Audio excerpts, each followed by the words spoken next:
जय श्री कृष्ण भैया। Audio check करना भाई। हाँ, लास्ट लेक्चर में आपको 4 टर्मिनल नेटवर्क के बारे में बता रहे थे।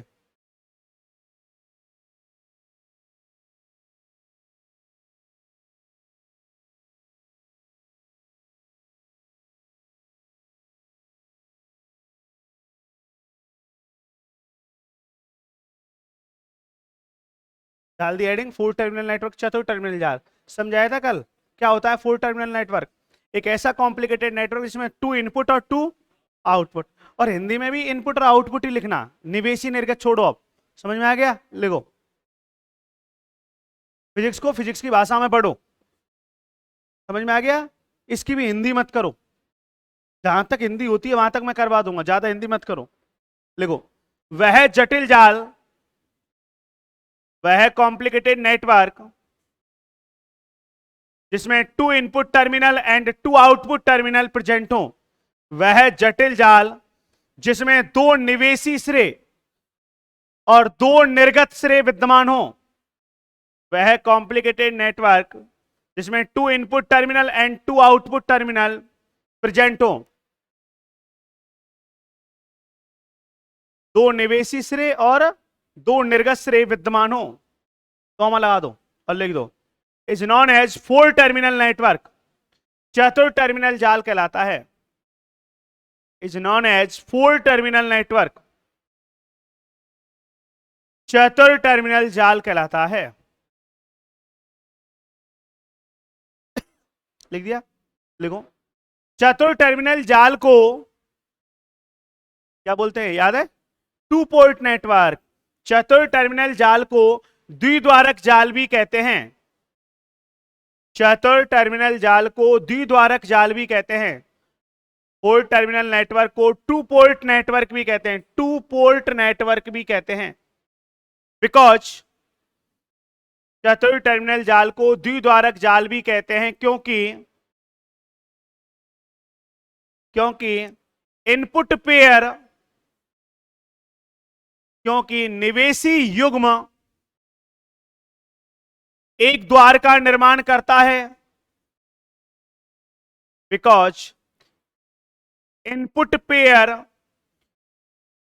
एक पोर्ट डिजाइन करता है एंड आउटपुट पेयर तथा निर्गत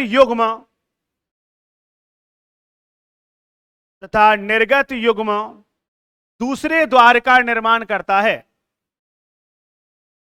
and output pair second port design करता है, दूसरे द्वार का निर्माण करता है। 1 मिनट बोर्ड पे देखो, आपने क्या लिखा है, इधर देखना। पूरी कहानी में आपने ये समझाया है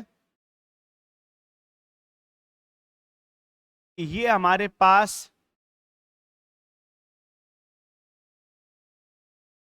कॉम्प्लिकेटेड नेटवर्क है, जटिल जाल है।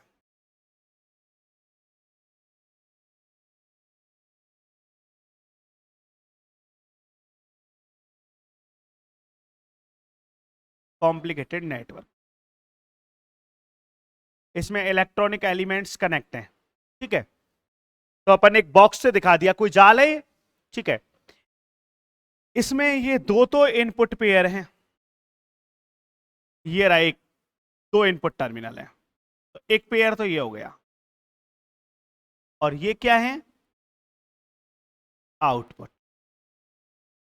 तो एक पेयर ये हो गया। ठीक है, तो अपन यदि बात करें तो ये तो इनपुट पोर्ट है और ये आउटपुट पोर्ट।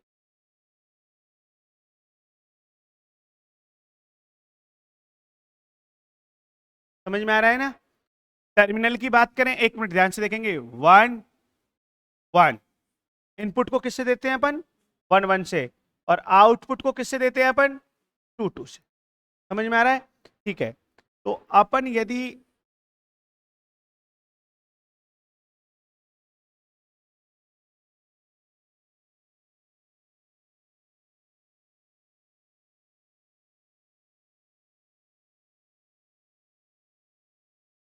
इनपुट पोर्ट एक, आउटपुट पोर्ट, हो गए 2 पोर्ट नेटवर्क। जबकि टोटल टर्मिनल कैलकुलेट करो, 1 2 3 और 4। जैसे मैं टर्मिनल यहां पे शो कर रहा हूं,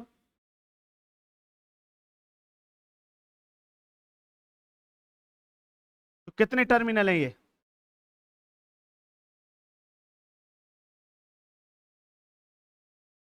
4 टर्मिनल नेटवर्क।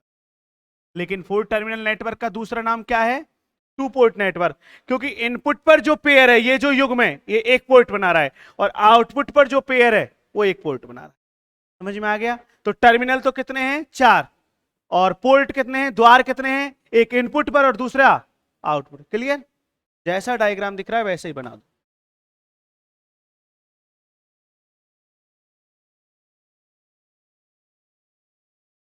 बनाओ डायग्राम।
अब 1 मिनट सुनो बेटा, इधर देखो। नेटवर्क में कभी भी हम करंट का फ्लो करेंगे तो वो कैसे फ्लो करेंगे? अरे टोपी नरेश सुनता नहीं है यार हमारे। कभी भी अपन नेट, ध्यान सुनना, नेटवर्क में करंट का फ्लो करेंगे तो कैसे फ्लो करेंगे, उस बात को समझो ध्यान से। इधर देखो, हमेशा करंट का फ्लो अपन ऐसे करेंगे। देखो सर, क्या एक सर्किट में 2 डायरेक्शन पॉसिबल है? ये तो एक करंट ऐसे आ रहा है, एक करंट ऐसे, नहीं नहीं नहीं नहीं। जब हम चिन्ह परिपाटी का यूज करेंगे, साइन कॉन्सेप्ट का, किसका? तो ये मान लो ये करंट ऐसे जा रहा है, तो ये करंट ऐसे जाएगा, तो आगे माइनस लगा देंगे ना। और नेगेटिव साइन किसको डिनोट करेगा? Opposite direction. लेकिन जब हमको कॉम्प्लिकेटेड नेटवर्क में करंट दिखाना है, 4 टर्मिनल नेटवर्क में करंट दिखाना है, तो करंट की डायरेक्शन हम ऐसे रखेंगे। समझ में आ गया? ध्यान रखना है हमेशा करंट ऐसे शो करेंगे। जैसे ये कौन से टर्मिनल है? इनपुट। कौन से टर्मिनल है? तो आई का मतलब करंट, और कौन से टर्मिनल में? 1 का मतलब इनपुट। तो I1 क्या है? निवेशी स्रोत में प्रवाहित विद्युत flow electric current in input terminal. और I2 क्या है? अरे आई का मतलब करंट, और किस में फ्लो हो रहा है? तो आपको हमेशा करंट की डायरेक्शन ऐसे दिखानी है। समझ में आ गया? फिर आप कहोगे सर, जब अपन कैलकुलेशन करेंगे तो वहां पे I2 में माइनस लगा देंगे। आगे क्यों लगाएंगे? क्योंकि अपोजिट डायरेक्शन है, ये कह रहा है I1 ऐसे है और I2 क्या कह रहा है? ऐसे। तो यहां पे I2 में क्या लगा देंगे? माइनस। जब कैलकुलेशन करेंगे तो डायरेक्शन हो जाएगी चेंज, माइनस लगते ही डायरेक्शन चेंज हो जाएगी ना। क्लियर है? अच्छा, यहां पे इनपुट टर्मिनल पर वोल्टेज दिखाना है, क्या लिखूं? अच्छा, आउटपुट पर वोल्टेज दिखाना है, क्या लिखें? तो अपना जो डायग्राम है उसी में ये नोट कर लो तुरंत।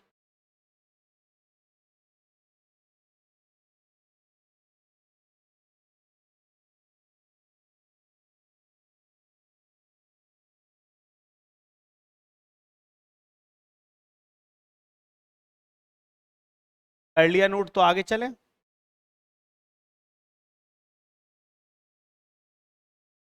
चले आगे, लिखो तो नीचे, डायग्राम के जस्ट नीचे लिखो। 4 टर्मिनल नेटवर्क को डिफाइन करने के लिए, चतुर टर्मिनल जाल को परिभाषित करने के लिए, चतुर टर्मिनल जाल को परिभाषित करने के लिए एक कॉम्प्लिकेटेड नेटवर्क की इमेज करते हैं, एक जटिल जाल की कल्पना करते हैं। चतुर टर्मिनल जाल को परिभाषित करने के लिए एक जटिल जाल की कल्पना करते हैं। 4 टर्मिनल नेटवर्क को डिफाइन करने के लिए कॉम्प्लिकेटेड नेटवर्क की इमेज करते हैं। यहां लिखो, हेयर कॉम्प्लिकेटेड नेटवर्क को एक बॉक्स, ब्लैक बॉक्स के द्वारा शो किया गया है। तुमने कैसा बॉक्स बनाया है? लिखो, यहां जटिल जाल को एक बॉक्स के द्वारा निरूपित किया गया है। बॉक्स ही लिख लो, तो मैंने तो ब्लैक बनाया इसलिए ब्लैक लिख दिया। यहां जटिल जाल को एक बॉक्स के द्वारा निरूपित किया गया है, एक बॉक्स के द्वारा निरूपित किया गया है। लिख दिया? लिखो, इस बॉक्स में, इस बॉक्स में इनपुट टर्मिनल को, इस बॉक्स में निवेशी सिरों को, उसी लाइन में लिखा करना, क्या पूरे दिन लाइन चेंज करता रहता है मूर्ख प्राणी। इस बॉक्स में निवेशी सिरों को, इनपुट टर्मिनल को ब्रैकेट में लिखेंगे 1 1 से शो किया है। इस बॉक्स में निवेशी सिरों को 1 1 से प्रदर्शित किया है एंड आउटपुट टर्मिनल को तथा निर्गत सिरों को, तथा निर्गत सिरों को, बताओ, ब्रैकेट में 2 2 से डिनोट किया है। इस बॉक्स में इनपुट टर्मिनल को 1 1 से एंड आउटपुट टर्मिनल को 2 2 से डिनोट किया है। ठीक है, उसी में लिखो, लाइन चेंज मत करो। लिखो, निवेशी सिरों में प्रवाहित धारा I1 है, flow electric current in input terminal.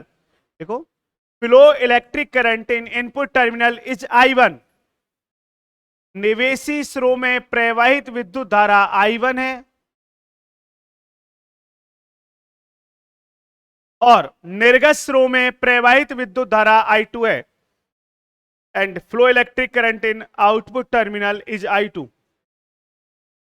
निवेशी सिरों में प्रवाहित विद्युत धारा I1 है और निर्गत सिरों में प्रवाहित विद्युत धारा I2 है। लिख दिया? तथा निवेशी सिरों पर वोल्टता, voltage at input terminal is V1। तथा निवेशी सिरों पर वोल्टता, बताओ, V1 है और निर्गत सिरों पर वोल्टता V2 है। तथा निवेशी सिरों पर वोल्टता V1 है और निर्गत सिरों पर वोल्टता V2 है। Voltage at input terminal is V1 and output terminal is V2। देख दिया? समझ में आया ना? पूरी कहानी में अपन ने क्या समझाया, इधर देखो, आपसे ये कहा है कि ये कोई नेटवर्क है और इस नेटवर्क में 2 इनपुट टर्मिनल और 2, इसलिए ये क्या कहलाता है, 4 टर्मिनल नेटवर्क। जो 2 इनपुट टर्मिनल है, ये पेयर मिलकर एक पोर्ट बनाता है और ये पेयर मिलकर एक पोर्ट बनाता है। तो कितने पोर्ट बन गए? इसलिए 4 टर्मिनल नेटवर्क का दूसरा नाम क्या है? 2 पोर्ट नेटवर्क। यही तो लिखाया है। फिर आपसे कहा है कि जो ये बॉक्स है, ये कॉम्प्लिकेटेड नेटवर्क को डिनोट कर रहा है, तो इसमें इनपुट को तो हम 1 1 से शो करते हैं और आउटपुट को 2 2 से शो करते हैं। यही तो लिखा है अपन ने। तो इनपुट में फ्लो करंट कितना है? I1 और आउटपुट में फ्लो करंट, इनपुट पर वोल्टेज V1 और आउटपुट पर, ये लिखा है। और क्या? क्लियर? इसके बाद स्टार लगा के next point, 3 terminal network. 3 terminal network C में 3, फिर डैश, टर्मिनल, जाल।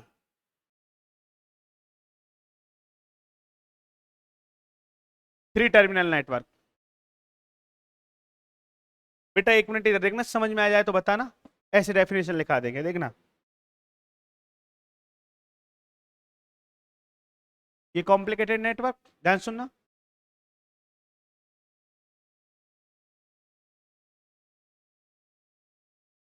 ये कौन से टर्मिनल हैं? इनपुट ए बी, और इसको सी दे दें और इसको क्या दे दें, तो बताओ ये 4 टर्मिनल नेटवर्क है या नहीं? ठीक है, अब इसमें एक कॉमन पॉइंट डिफाइन कर दें हम। कैसे डिफाइन कर दें?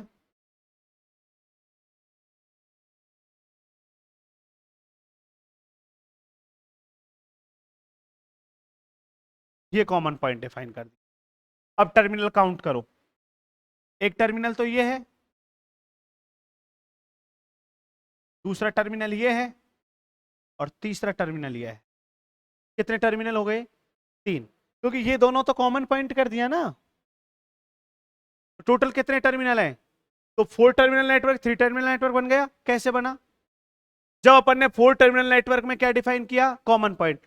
एग्जाम्पल के रूप में इधर देख ले रे,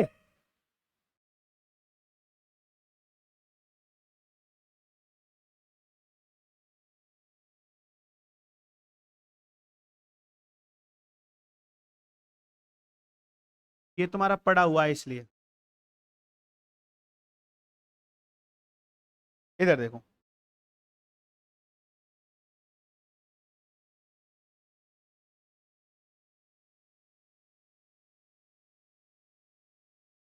लेकिन अब कॉमन कर रहे हैं, देखना, ये दोनों पॉइंट ये कॉमन कर दिए। याद करो, और जिसको कॉमन करते थे उसे अर्थ राउंडेड कर देते थे। याद नहीं आ रहा? पड़ा हुआ है क्या? ठीक है, तो ये एक टर्मिनल, ये दूसरा टर्मिनल, और ये क्या कर रखा है आपने? तो क्या है ये? 3 टर्मिनल नेटवर्क। समझ में आ गया? देखो तो, देखो, वह 4 टर्मिनल नेटवर्क, वह चतुर टर्मिनल जाल, वह 4 टर्मिनल नेटवर्क, वह चतुर टर्मिनल जाल जिसमें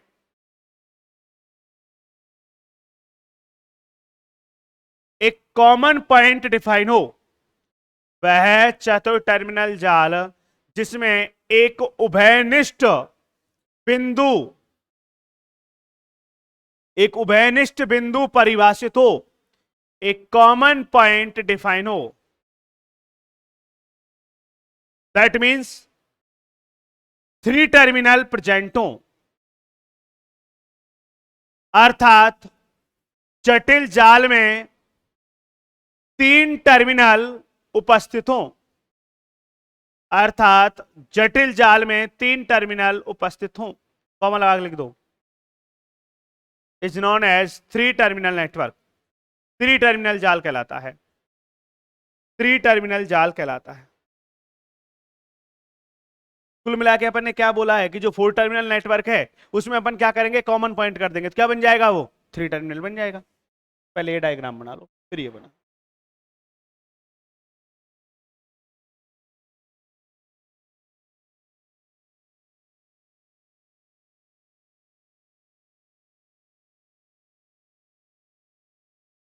एग्जाम में से क्वेश्चन आ जाता है, निम्न को परिभाषित करो, और आपको एक एक नंबर में डेफिनेशन दे देता है।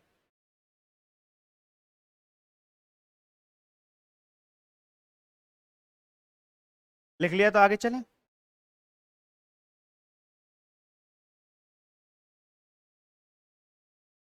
तो कोई आपसे पूछे कि ट्रांजिस्टर क्या है, तो 3 टर्मिनल डिवाइस। ट्रांजिस्टर क्या है? 3 ही तो पार्ट होते हैं ट्रांजिस्टर के। कौन कौन से? इमीटर, कलेक्टर और बेस। और सर्किट में काम कैसे आता है? As a 4 terminal. होता 3 टर्मिनल है, लेकिन काम कैसे आता है? देखो 4 टर्मिनल तरह काम आ रहा है।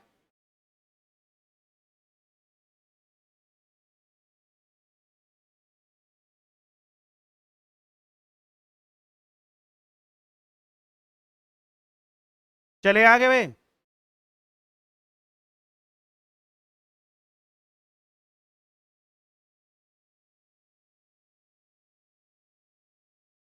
लिख लिया हो तो आगे चले। स्टार लगा के नेक्स्ट हेडिंग डालो, टू टर्मिनल नेटवर्क, द्वि टर्मिनल जाल।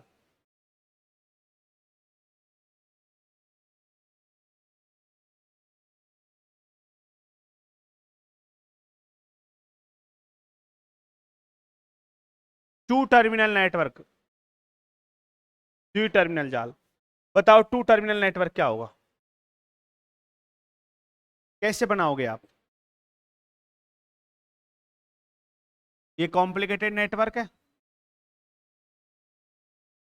अपन यदि कोई से भी दो टर्मिनल ले लो जो तुम्हारी इच्छा, या तो इनपुट पर ले लो या आउटपुट पर, और इनको हम डायरेक्ट कनेक्ट कर दें ऐसे,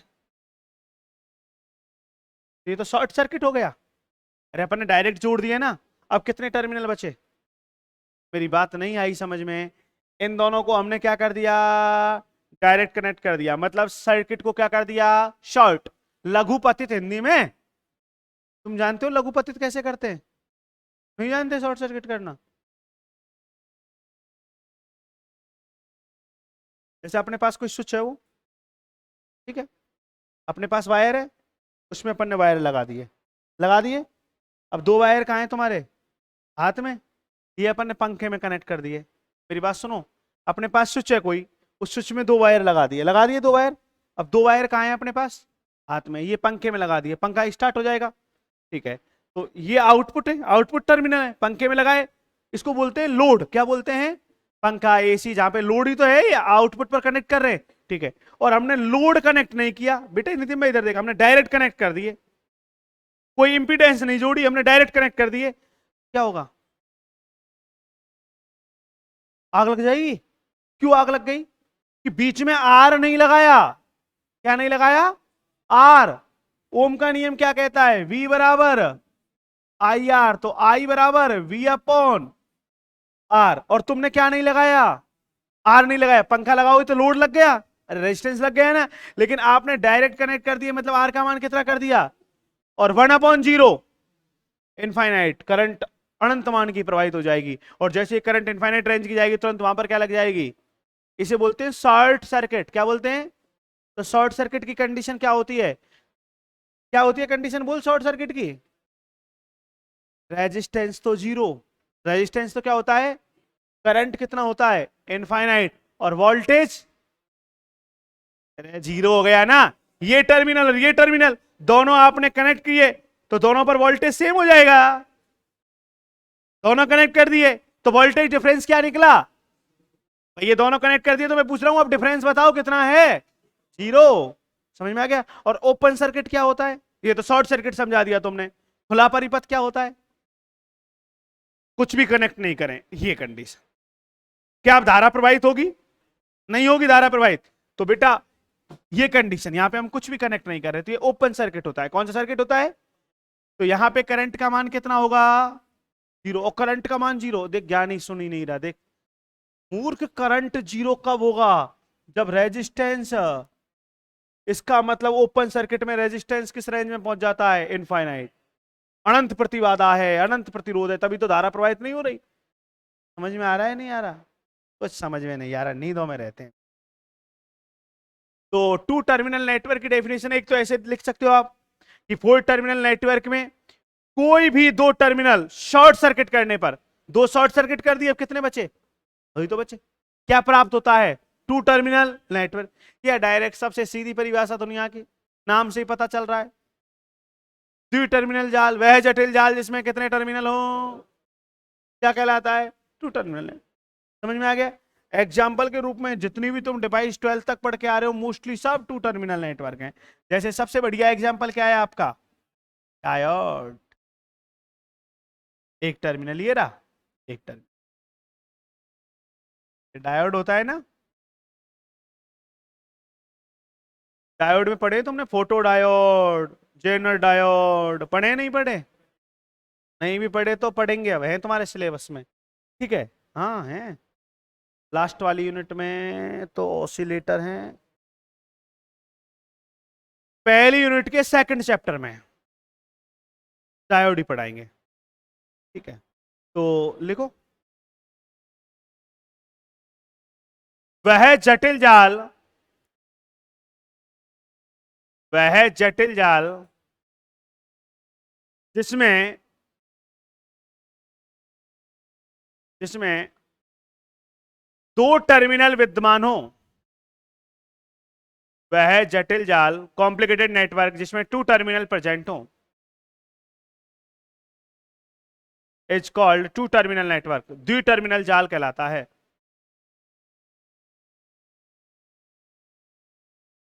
द्विटर्मिनल जाल कहलाता है। जैसे एग्जांपल के रूप में लिख दो डायोड, जैसे डायोड, डायग्राम बना लो।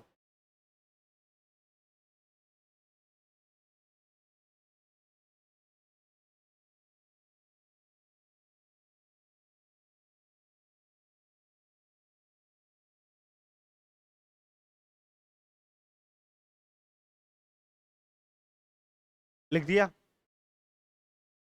चलो तो अब हेडिंग डालो।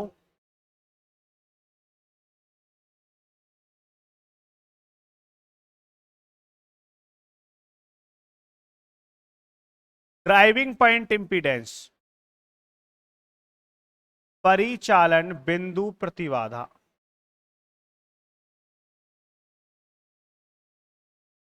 ड्राइविंग पॉइंट इंपीडेंस,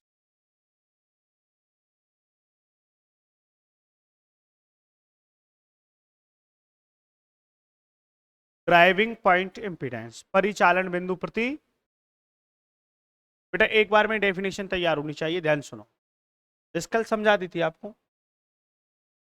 ध्यान सुनना।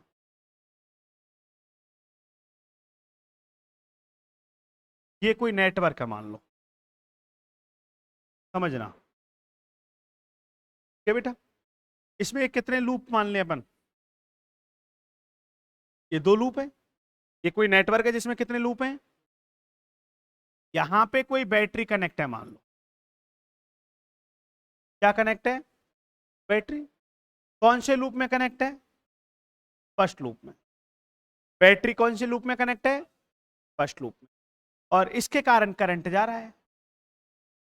तो मैं आपसे पूछता हूं, जो करंट फ्लो हो रहा है वो किसके कारण फ्लो हो रहा है इस सर्किट में, बैटरी E1 के कारण, बैटरी E1 कारण। तो ये फ्लो करंट मैंने मान लिया कि फर्स्ट लूप में कितना करंट फ्लो हो रहा है और सेकंड लूप में फ्लो करंट कितना है, I2। बात नहीं आ रही समझ में। मैंने आपसे ये पूछा है कि फर्स्ट लूप में बैटरी कनेक्ट है, तो बैटरी के कारण ही तो करंट फ्लो होगा सर्किट में।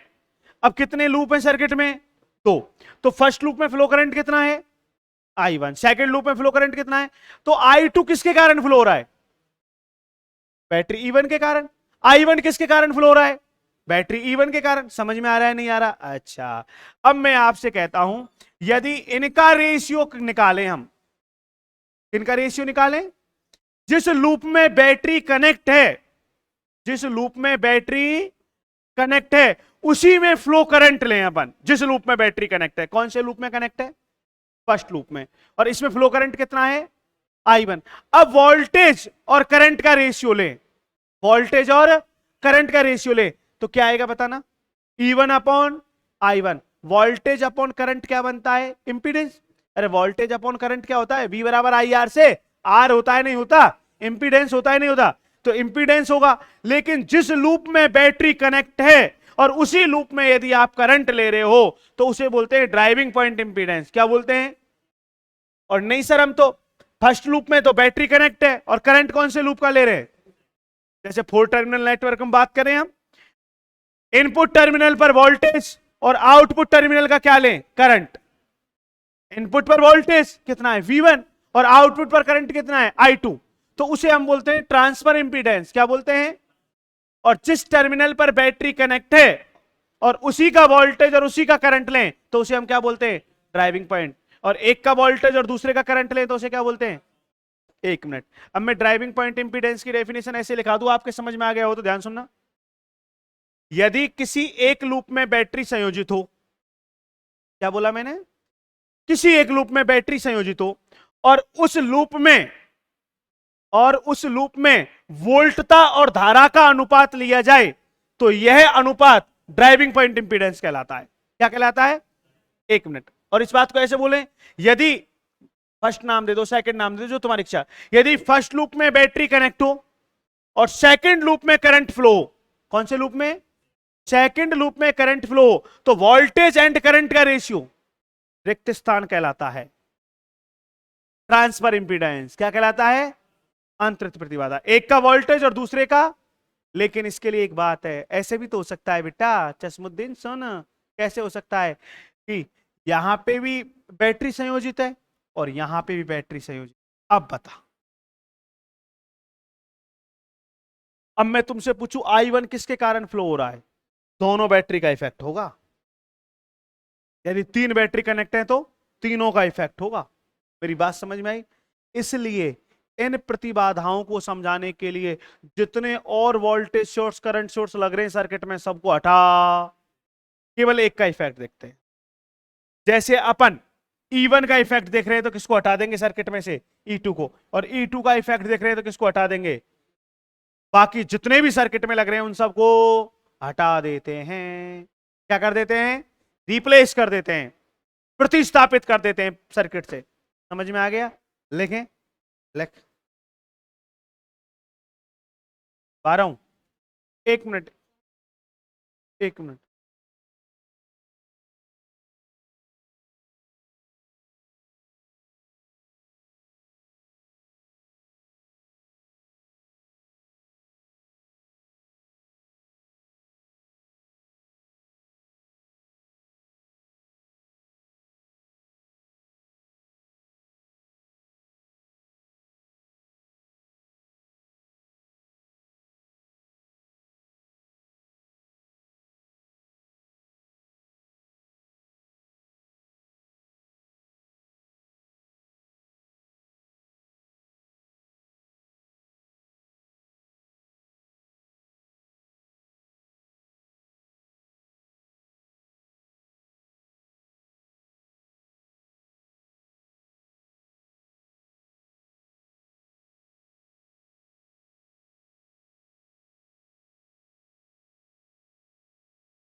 हाँ भाई, नोट करो, कोई काम आ गया था, है ना? लिखो, ड्राइविंग पॉइंट इंपीडेंस की डेफिनेशन लिख रहे थे, परिचालन बिंदु प्रतिबाधा के लिए लिखे। देखो, यदि यदि प्रथम लूप में, यदि फर्स्ट लूप में वोल्टेज सोर्स कनेक्ट हो, यदि प्रथम लूप में वोल्टा स्रोत संयोजित हो,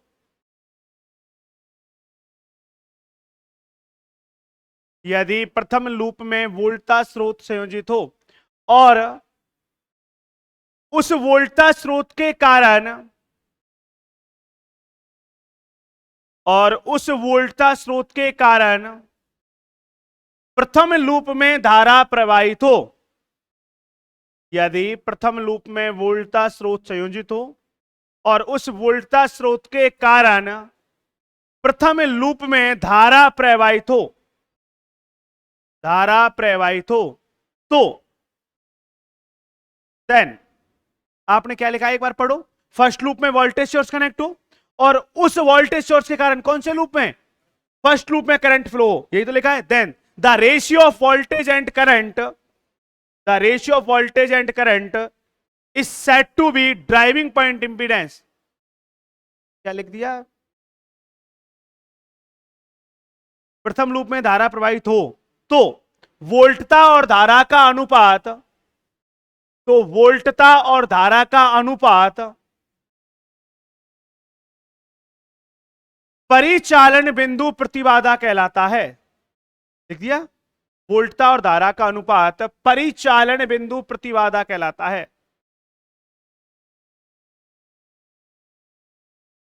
जबकि वाइल अदर इलेक्ट्रिक सोर्स को, जबकि अन्य वोल्टता स्रोतों को,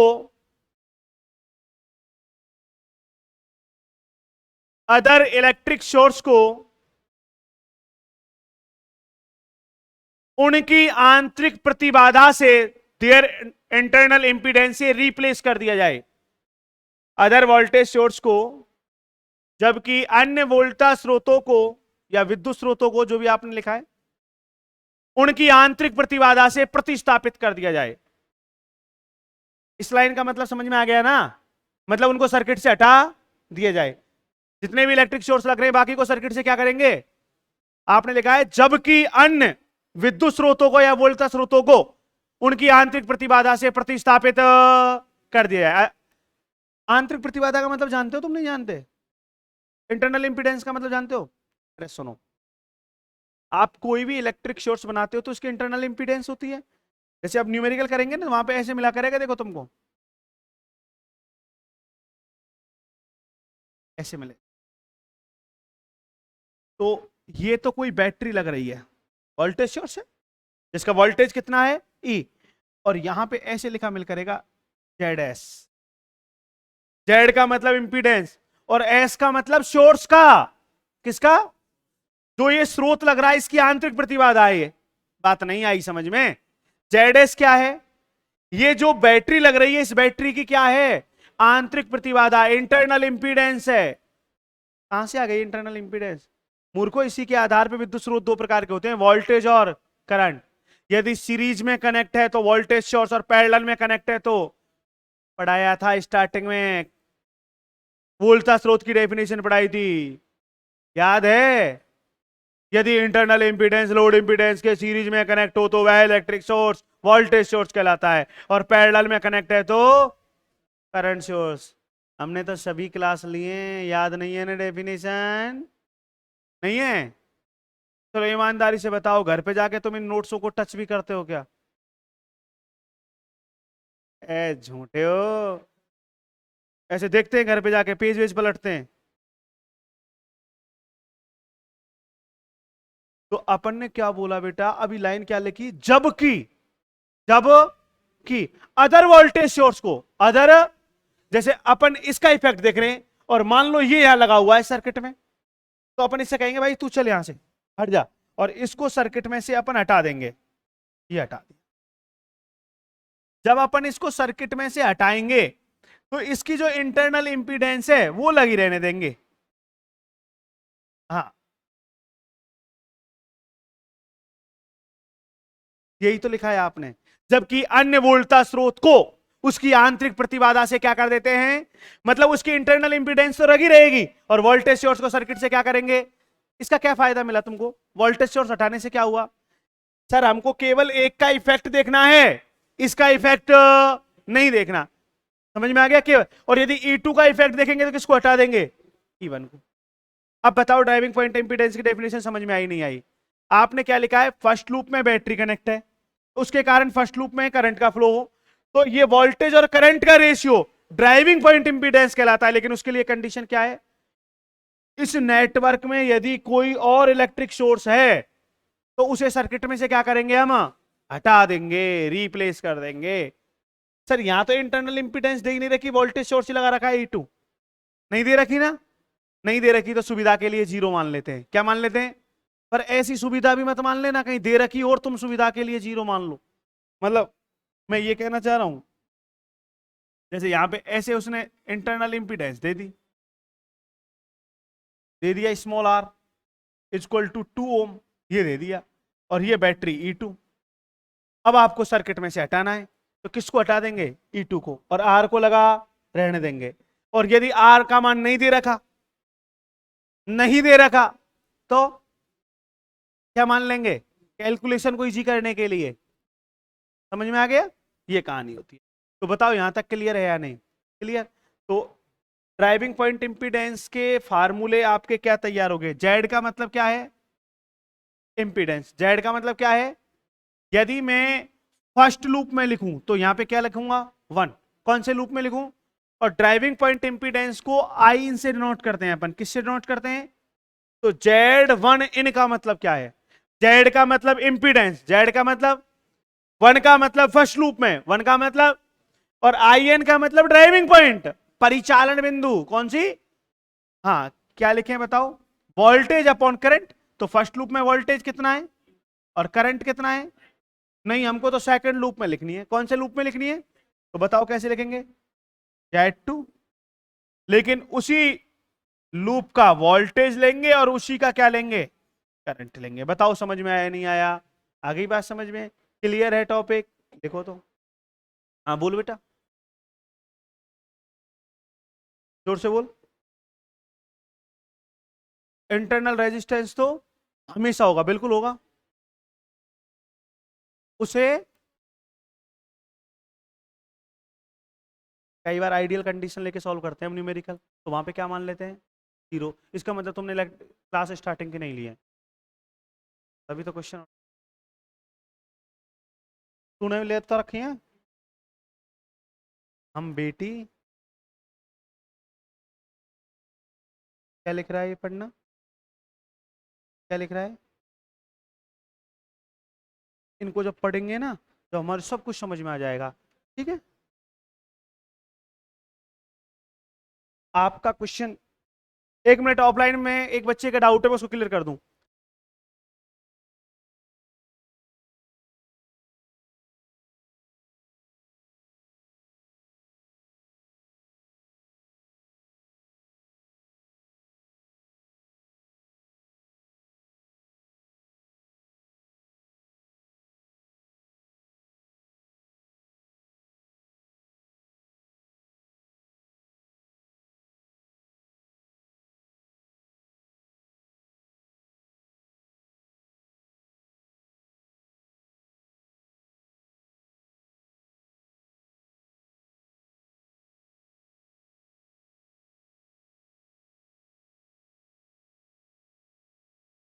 हाँ लिख भाई, हाँ बोल, कोई डाउट है तो तू भी पूछ ले। एरो लगा के लिखो।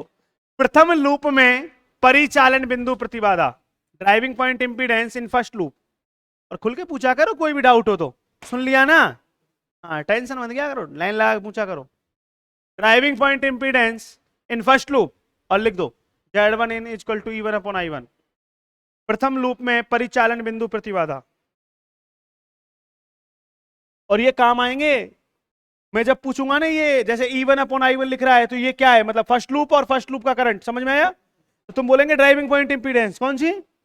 हाँ, और एक का करंट और दूसरे का वोल्टेज हो तो उसे क्या बोलोगे? ट्रांसफर। याद रखना ये आगे चल के जब पैरामीटर पढ़ाऊंगा ना, वहां पे काम आएंगे। क्या पढ़ाएंगे? पैरामीटर। लिख दिया, फिर नीचे एरो लगा के second point, driving point impedance इन सेकंड लूप। द्वितीय लूप में परिचालन बिंदु प्रतिबाधा, द्वितीय लूप में परिचालन बिंदु प्रतिबाधा।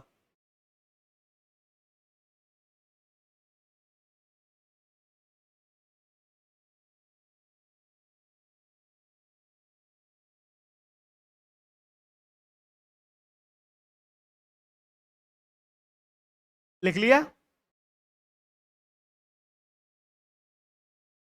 डबल एरो लगाओ, ये दोनों पॉइंट लिख लिए ना? डबल एरो लगाओ, लिखो। हम जानते हैं कि वी नो दैट,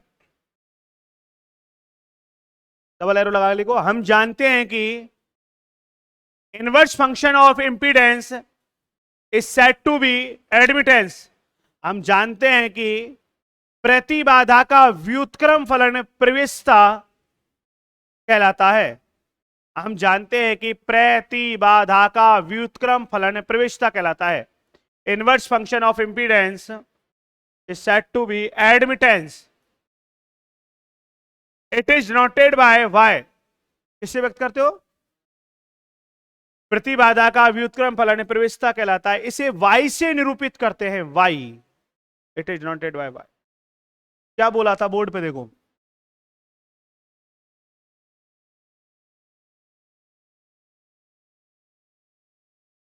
बोर्ड पे ध्यान।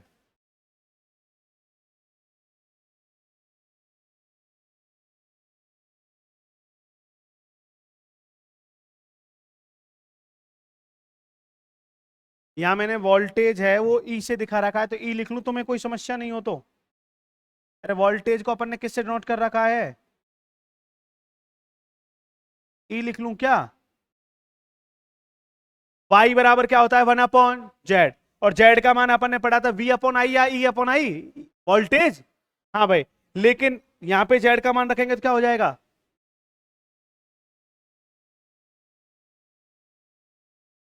दुनिया में है तो इंपीडेंस तो क्या होता है? Voltage upon current. और एडमिटेंस क्या होता है? Current upon. ये ध्यान रखना। मैं पागल नहीं हो गया भाई, मैं जो बोल रहा हूं उनको सुनो, ये काम आएंगे जब पैरामीटर पढ़ाएंगे ना। सर इसको तुम ड्राइविंग पॉइंट इंपीडेंस बोल रहे हो, उसको एडमिटेंस बोल रहे हो, तो वहां पे देखना वोल्टेज अपॉन करंट है तो वो इंपीडेंस है, और करंट अपॉन वोल्टेज है तो एडमिटेंस है। वोल्टेज अपॉन करंट है तो क्या है? इंपीडेंस। और करंट अपॉन वोल्टेज है तो एडमिटेंस। समझ में आ गया? ठीक है, तो ये करंट अपॉन वोल्टेज क्या कहलाएगा? एडमिटेंस। देखो ये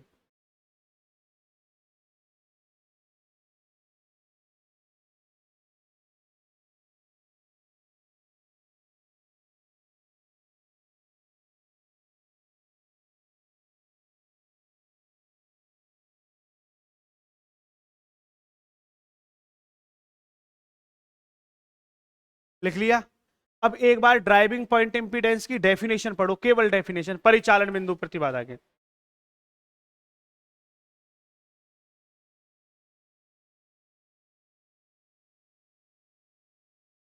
केवल डेफिनेशन पढ़ो, बड़ी डेफिनेशन। अब मैं बोल रहा हूं, एक मिनट सुनना। आपने लिखा है यदि, ध्यान से सुनो, आपने उसमें क्या लिखा है? यदि प्रथम लूप में वोल्टता स्रोत संयोजित हो, ऐसे लिख रखा है। फर्स्ट लूप में वोल्टेज सोर्स कनेक्ट हो और उसके कारण फर्स्ट लूप में ही क्या हो? करंट का फ्लो। फिर आपने लिखा है देन द रेशियो ऑफ, क्या लिखा है? उल्टा करो, प्रवाहित हो तो। अब मैं बोल रहा हूं धारा और वोल्टता का अनुपात। किसका? वहां पे क्या लिखा था? वोल्टता और धारा का। अब क्या लिखेंगे? धारा और वोल्टता का अनुपात क्या कहलाता है? परिचालन बिंदु प्रवेशता कहलाता है। समझ में आ गया क्या कहलाता है? फिर आगे वही लाइन, जबकि कॉपी पेस्ट, अन्य अन्य वोल्टता स्रोत या विद्युत स्रोतों को उनके आंतरिक प्रतिबाधा से प्रतिस्थापित। अब लिखवाऊं डेफिनेशन? लिख लोगे?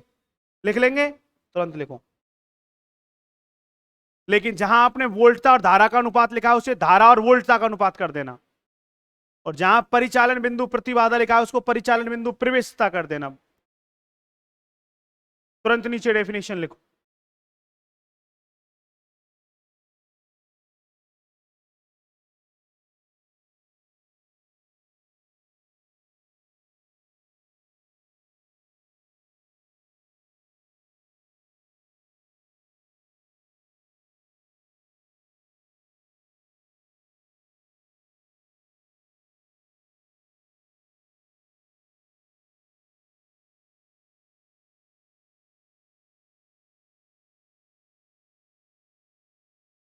केवल इतना सा चेंज करना है, बाकी कॉपी पेस्ट करना है। जहां आपने लिख रखा है वोल्टता और धारा का अनुपात, उसको धारा और वोल्टता का अनुपात कर देना है बस।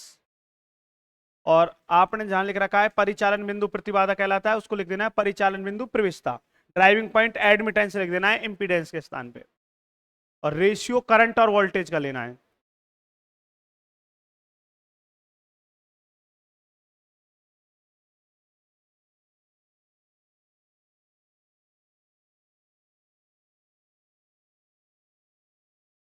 लिख लिया?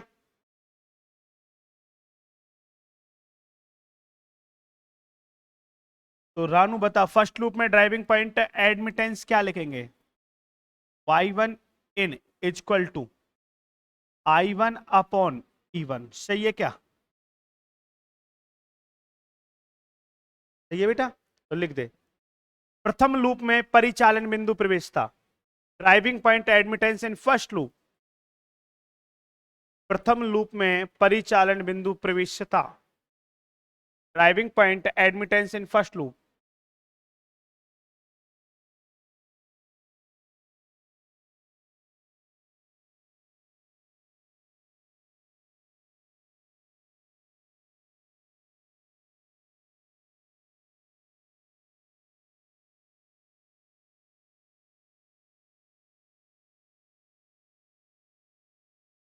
प्रथम लूप में परिचालन बिंदु प्रवेशता,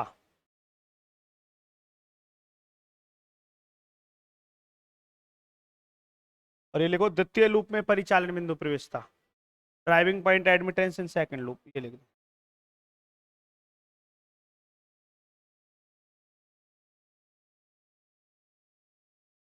इस पूरी कहानी में तुम्हें यह समझाया है कि इंपीडेंस वोल्टेज अपॉन करंट होता है और एडमिटेंस क्या होता है? Current upon voltage. Driving point की बात करेंगे तो उसी का वोल्टेज होगा और उसी का क्या होगा? करंट। बस इतना समझाया। और ट्रांसफर की बात करेंगे तो एक का वोल्टेज होगा और दूसरे का क्या होगा? करंट होगा। चले आगे। अब हेडिंग डालो ट्रांसफर इंपीडेंस। कई टीचर इसको ट्रांसफर पॉइंट इंपीडेंस भी बोल देते हैं, बात एक ही है। अंतरित बिंदु प्रतिबाधा भी कह देते हैं कई, ट्रांसफर पॉइंट इंपीडेंस भी बोल देते हैं कई, अंतरित बिंदु प्रतिबाधा। जैसे अपन अंतरित प्रतिबाधा ही बोला करेंगे, अंतरित बिंदु प्रतिबाधा।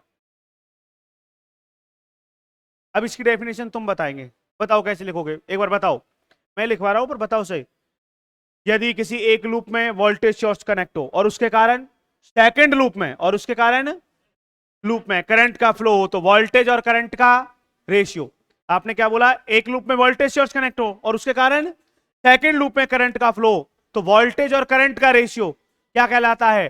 Transfer impedance. While other voltage source को देयर इंटरनल इंपीडेंस से, जबकि अन्य वोल्टेज स्रोतों को उनकी आंतरिक प्रतिबाधा से प्रतिस्थापित, क्योंकि और कोई का इफेक्ट नहीं देखेंगे सर्किट में, जिसके लिए स्टडी कर रहे हैं उसी का इफेक्ट देखेंगे। बताओ समझ में आया नहीं आया? रट तो नहीं रहे ना?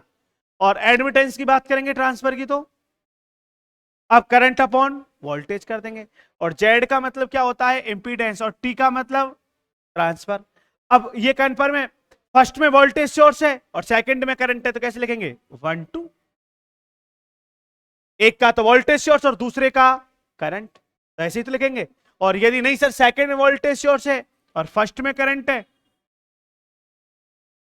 ठीक है, फिर एग्जाम में क्वेश्चन आया हुआ है, कैसे आया हुआ है? इधर देखो, जेड का मतलब इंपीडेंस, टी का मतलब ट्रांसफर, टी का मतलब ये 1 और 2 क्या है बेटा बताइए? लूप। 1 और 2 क्या है? अच्छा, उसने 1 और 2 के स्थान पर क्या लूप ले लिए बताओगे? क्या ले लिए? उसने फर्स्ट और सेकंड ने कह के जे और के कह दिए। ये एग्जाम में क्वेश्चन आया हुआ है, प्रूव दैट। कि फर्स्ट और सेकंड लूप में ट्रांसफर इंपीडेंस निकालो, या सेकंड और फर्स्ट में निकालो, या तो फर्स्ट और सेकंड, या सेकंड और, दोनों में क्या आती है? समान आती है। तो फर्स्ट और सेकंड के स्थान पर उसने जे और के ले रखे, तो सिद्ध करो। तो कल पहले ट्रांसफर इंपीडेंस पढ़ाएंगे, फिर इस न्यूमेरिकल को सिद्ध करवाएंगे, आया हुआ न्यूमेरिकल। ठीक है, चलो राधे राधे।